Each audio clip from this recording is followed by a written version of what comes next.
Nah, makanya. teman Nah, istri saya koneksi kan gitu. istri saya masih percaya itu gitu.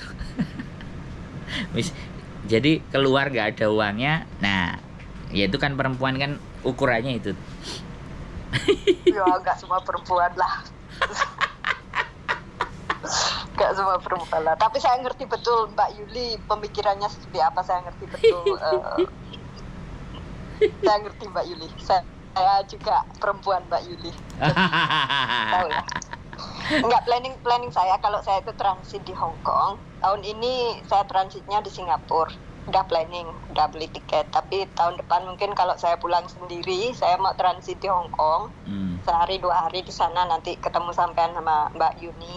Woi. Kita ngobrol-ngobrol gitu loh. Sampai tanggal berapa transit Singapurnya? Oktober ini saya pulang tanggal 23 saya di Indonesia, jadi tanggal 22 Oktober saya ada di Singapura. Oh, soalnya saya Agustus pulang ke Indonesia. Agustus. Gak bisa, planning udah. Iya. Jadi saya bikin planningnya itu setahun. Jadi kan tahun ini saya Oktober pulang, jadi nanti tahun depan saya harus apply itu maksimum Februari itu saya udah bikin planning liburan besar saya di tahun itu nggak bisa kita nggak planning di sini. Iya. Jadi maksud saya kalau ternyata deket-deket sama Agustus saya langsung nyamperin sampean di Indonesia gitu loh. Jadi kita ketemunya kopi darat awalnya di Indonesia, tapi sampean kan Oktober, saya belum tahu ini Agustus sampai kapan. Biasanya kalau saya pulang sama istri kita biasanya lama sampai 6 bulan 7 bulan. Tapi kalau memang tapi memang kalau nggak bisa ya saya yang harus ke Belgia. Kelihatannya menarik ketika di Belgia. Saya seru. Saya sudah tanya sama teman saya, kebetulan kan kemarin namanya Dr. Ivan PhD, dosennya Universitas Airlangga, teman satu kampus, teman juga SMA sama, bedanya dia IPA saya IPS.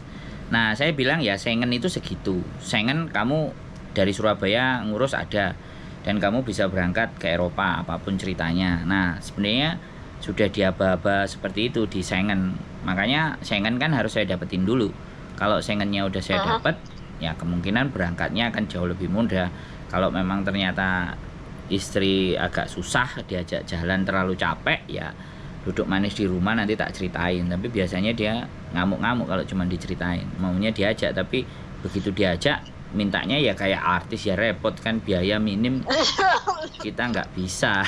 Kalau perlu malah saya cuma cukup bawa tenda di pinggirnya jalan hutan yang dekat ada resto sama kamar mandi, sudah saya tidur di situ aja kelar sudah. 2-3 hari nggak ada masalah, karena memang ya hidup saya dibesarkan dari Mapala, rata-rata mahasiswa pecinta alam. Jadi di kondisi yang terburuk itu kita bagaimana bisa survive. Dan sekarang udah terlalu nyaman, saya harus nyari kondisi yang nggak nyaman lagi harusnya supaya tetap bisa upgrade. Ngerti lah. Dari nyaman, setelah itu suruh tidur di pinggir jalan gitu Mbak Yuli ya nangis. Ya tahu lah.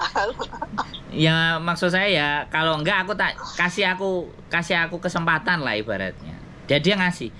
Dia ngasih, kamu boleh apa aja terserah, tapi tolong amankan saldoku dulu katanya. Kalau saldoku aman kamu mau kemana aja gitu. Boleh. Ya makanya saya harus kejar target saldo, mengamankan dia dulu. supaya saya bisa mendapatkan sesuatu yang ya bagaimanapun kan menikah saya yang milih kan. Saya harus konsekuen. Saya harus konsekuen. Saya harus bisa jaga itu. Makanya dia sudah ngucap permintaan itu, oke, saya amankan dulu itu semuanya biar sayanya terbang ke sini dan ke sana. Menarik ini, saya senang. Kalau petualang sih ngerti lah.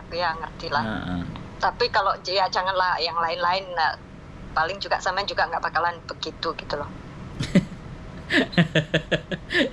Saya senang ya kalau sampean mau ya kan, sampean bisa ya boleh diagendakan entah sebulan sekali atau 2 kali kita zoom, kita diskusi bagaimana Belgia kan, gitu aja sih. Saya mau belajar. Saya sangat teks saya pakai WhatsApp. Loh, schedule-nya kan kita nggak ngerti jamnya sampean. Kalau saya kan kerjanya ya cuman konten-konten ini aja, sama paling membantu teman-teman yang ada kasus itu aja sih. Saya kerja part time, jadi cuman dalam sebulan paling enggak berapa hari, tergantung kepala perawat sih kasih saya schedule berapa hari dalam sebulan gitu. Selebihnya saya juga free di sini. Mau kerja ekstra lagi nggak boleh sama suami ya. Oh ya, nggak apa-apa. Schedule-nya sampean yang longgar biar kita persiapkan untuk ngobrolnya biar enak. Oke. Nah, kita berbagi. Nanti saya kirim. Kita berbagi ya, saya buat kirim schedule. Berbagi buat teman-teman hidup itu apa sih gitu. Hidup itu kalau kita saya ceritakan nanti di gimana hidup di Eropa itu. Ya. Saya kan udah lama di sini jadi ya tahu betul lah gimana.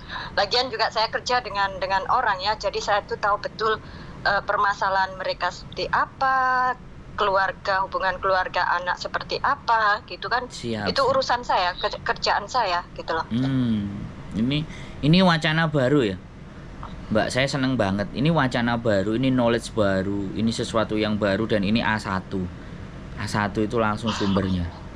Nyari YouTuber yang sudah terkenal di luar sana itu terlalu banyak, permintaannya ribet lah, dan tendensi negatifnya sudah banyak duluan, jadi malas sayanya. Jangan kalau nggak ketemu sama yang kayak gini nih malah saya seneng.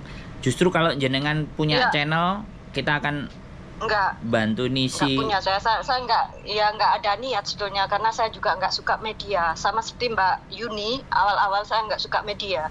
Saya tuh nggak suka dikenal orang. Jangan lihat saya gitu loh. Ya sudah. Suka saya. Nanti gambarnya gambar Belgia aja, manusianya nggak usah ditunjukin gambarnya. Gambarnya kalau muka sekali aja sih nggak masalah. Maksud saya tuh yang kayak yang lain-lain YouTuber yang show up segala macam, dapurnya, kamar tidurnya, WC-nya diperlihatkan semua, kan saya juga nggak mau itu. Gini, jadi ada sebuah channel namanya Kikimoto kalau nggak salah. Itu justru dia itu tidak ada manusianya, yang cerita suara doang. Terus gitu. Gambarnya itu ya kalau sampean ya sudah backgroundnya Belgia saja, jadi kota-kota, jalannya itu scene-nya pendek-pendek, kemudian sampean terus bercerita dan scene-nya lewat, udah selesai, muka nggak perlu ditunjukin. Gitu ya? Lo bisa. Makanya ini loh, kadang orang mau membagi terbentur bahwa aku nggak mau dikenal. Justru kita bisa terjemahkan di YouTube, di konten YouTube itu bisa berbagi tanpa harus melihat manusianya. Yang penting kan isi apa yang dia sampaikan. Nah, YouTube bisa itu bisa begitu, dan itu sangat-sangat gampang dan mudah sekali. Nah, mungkin ya sekali lagi saya nggak mau paksa ya sekali lagi, tapi ada orang baik, ada orang yang istimewa, terus bingung bagaimana cara berbaginya. Nah, saya hanya menerjemahkan saja. Jadi kita Saman kasih ide saya, tapi ya itu lagi konsistensi dalam broadcast itu kan juga harus ada. Kalau enggak ya turun lagi view-nya. Enggak penting, itu enggak penting.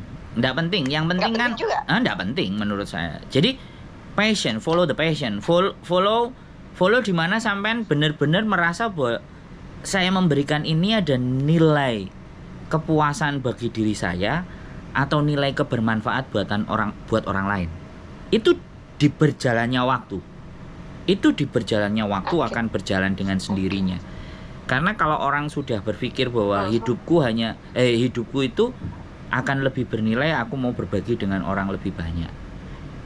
Nah, media itulah yang akan menjadi sarananya. Jadi kita jangan, kita tidak diatur. Ada yang 1 bulan itu uploadnya cuma 1 kali.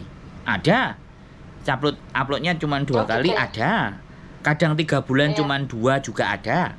Jadi yang terpenting adalah satu momen di mana kita merasakan bahwa begitu ngupload, orang terima kasih infonya, terima kasih, semoga sehat selalu.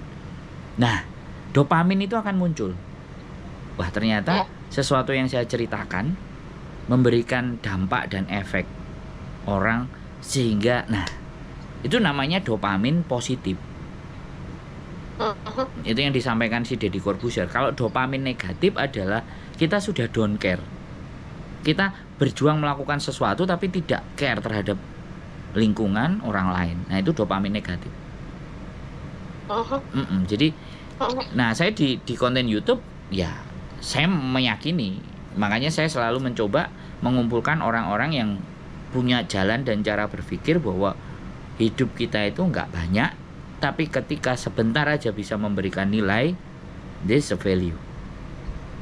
Itu hidup yang punya, yang menurut saya mempunyai nilai. Bukan seberapa banyak kita punya uang, bukan juga seberapa pandai kita jadi manusia, tapi seberapa banyak kita dianggap punya nilai buat manusia yang lain. Saya rasa sih sederhana aja. Jadi saya tahu orang-orang kadang-kadang saklek, tapi dunia era sekarang itu fleksibel.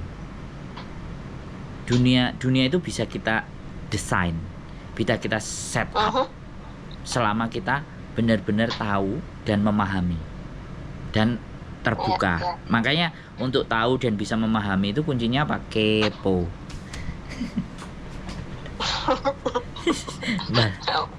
Iya, memang. Sampean pun mungkin juga kepo Belgia kayak apa sih, atau nggak tahu ngikutin suami apa nggak tahu ya.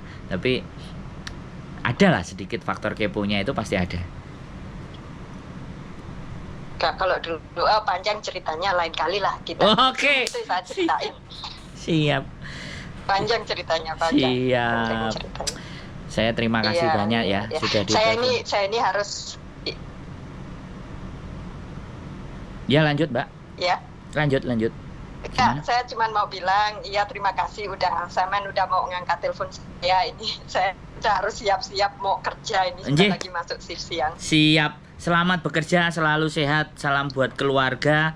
Mudah-mudahan suatu saat nanti kita bisa bertemu di Belgia. Oh, di Belgia, di Indonesia atau di Hong Kong? Ya. Asal ketemu kan gitu kan? Ya, di Belgia beda nilainya. Di Belgia beda nilainya buat saya. Oh, beda. Iya, okay, saya senang kalau silaturahmi duluan. Saya kalau di silaturahmi berarti saya yang kalah. Okay. Prinsip itu, siap. Ya jangan gitulah, jangan gitu. Siap pokoknya. Oke dah Mas. Sehat selalu Mbak ya, matur sembah nuwun. Lain kali dah. Iya. Yuk. Oke, yuk. Bye.